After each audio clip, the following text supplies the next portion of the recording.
What's going on, Dolph fans? It is your boy Dillon, and I am here to do one of my quick hit scouting report videos. I'm probably going to do, my plan is to do two of them today. This one is a double header with the New Orleans Saints and the New York Giants. The one other like disclaimer thing though that I want to put out there is that the one that I do later today, it depends on when I do it. You know, if I can get it done, I might get it done sooner rather than later. The point is if it doesn't come out till later, then it may have the, you know, week 5 matchup included for the league standings. But I might actually just try and get it pumped out before the game gets played tonight and the league standings change. But anyway, so let's talk about these two teams real quick. First, the Giants. The Giants, man, they should be a team we could beat.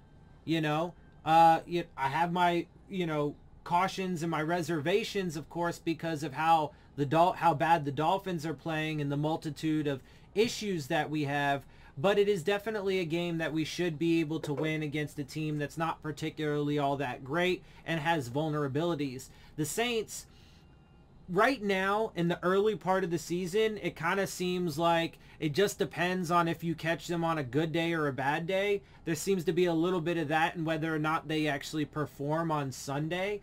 You know, but at the same time, when you do look at some of the statistics in the league standings or whatever, there are also some vulnerabilities. So let's just go ahead and get into it though, because obviously these are not preview videos for these games. This is just a quick hit scouting report video just to kind of keep up with these teams. So the Giants actually did win this game, their first game of the season, bringing them to 1-3, and the Saints dropped to 2-2 after losing 27-21. So now as we get into the statistics here, we want to start with team statistics. Okay, so let's see. The Giants had 485 total yards. The Saints had 405. Giants had 402 through the air. Saints had 235. Giants had 83 on the ground. The Saints had 170. The Giants were 8.1 yards per play, which is damn good. The Saints were 6.2. Neither team lost a fumble. Both teams threw an interception. Neither team let up a sack. The Giants were only 36% on third down, where the Saints were 61. Giants had the ball for 27-35. Saints had it for 37-31. Giants had 3 penalties, and the Saints had 5. Okay, now for the Saints, Jameis Winston was 17 for 23, 226, and a touchdown. Taysom Hill, 2 of 3, 9 yards, and an interception.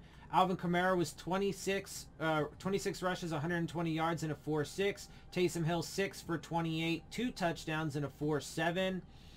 Marquez Callaway led the way in receiving, 2 of 2 for 74. Deontay Harris, 5 of 8 for 52. Ty Montgomery, 3 of 3, 42. Taysom Hill, 2 of 2 for 26. I mean, Taysom Hill just does fucking everything. That dude is... he's such a strange player. Anyway, Juwan Johnson, 2 of 3, 20 for a touchdown. And Chris Hogan, 2 of 2 for 15. And a quick dip down the rest of the list so you guys can get a peek if you so choose. But yeah, man, I mean, these are two interesting teams. It's just, you know, and I would say that the Dolphins should be able to get a win against the Giants. I've had the Saints as a loss on the schedule, but, you know, there are going to be some opportunities. It's just whether or not the Dolphins can get things turned around for them and stop performing so shitty and stop having so many issues that extend beyond just the quarterback or just the offensive line, but the rest of it too, right? As we've gone and chronicled the coaching and the play calling, etc., etc. So Daniel Jones was 28 for 40, 402, 2 touchdowns and an interception. Saquon Barkley led the way, 13 rushes, 52 yards, a touchdown, and a 4 average. Daniel Jones threw in 4 for 27 and a 6.8. In the receiving game, Kenny Galladay had 6 of 7, 116. Kadarius Toney, 6 of 9, 78. John Ross, 3 of 4, 77 and a score. Saquon Barkley, 5 of 6, 74 and a touchdown. Evan Ingram, 5 of 6, 27. And Kyle Rudolph, 2 of 3 for 24. And a quick dip down the rest so you can see all of this stuff, just so it's in the video in case anybody cares.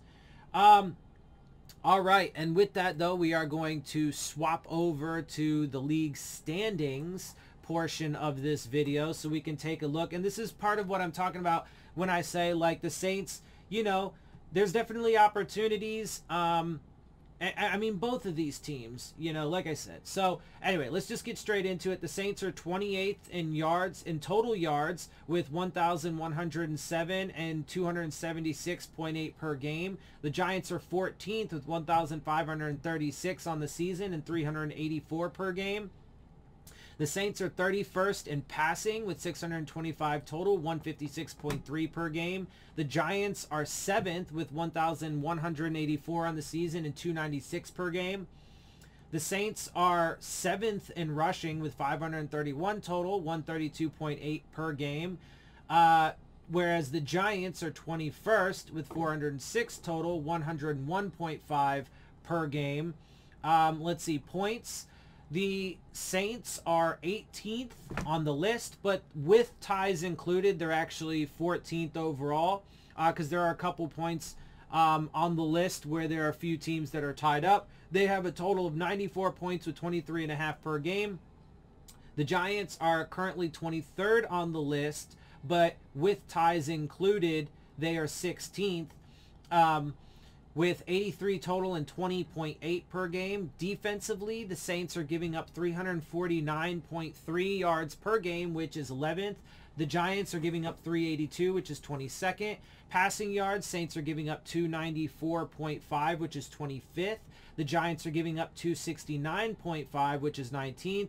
Rushing yards, the Saints are only giving up 66, which is 2nd.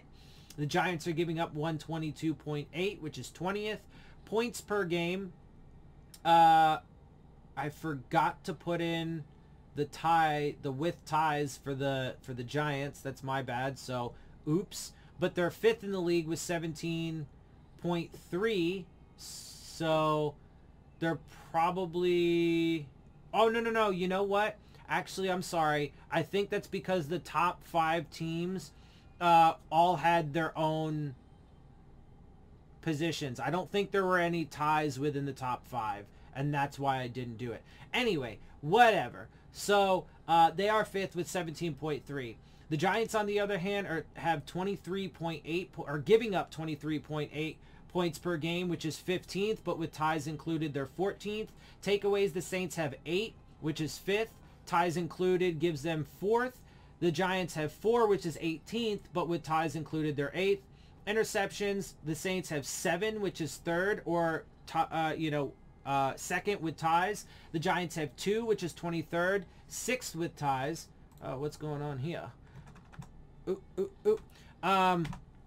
Okay, where was I? So let's see. Fumbles, the Saints have 1, which is 21st, tied for 5th with ties. The Giants have 2, which is 13th, and 4th with ties. This is a lot of stuff to go through, but I try and be thorough for you guys, and I hope you guys like it. So sacks, the Saints have 6, which is 30th, but 10th with ties included. The Giants have 6 also, which has them 31st on the list, right? But they are tied for 10th along with the Saints. Passes defensed, the Saints have 19, which is 8th. With ties, they're 6th. The Giants have 16, which is 12th on the list, but with ties, they are 9th. Third down percentage, there are actually ties on the list, so I did include the with ties ranking. The Saints have 36, are giving up 36.4% of the third downs, which is 10th, tied for 9th.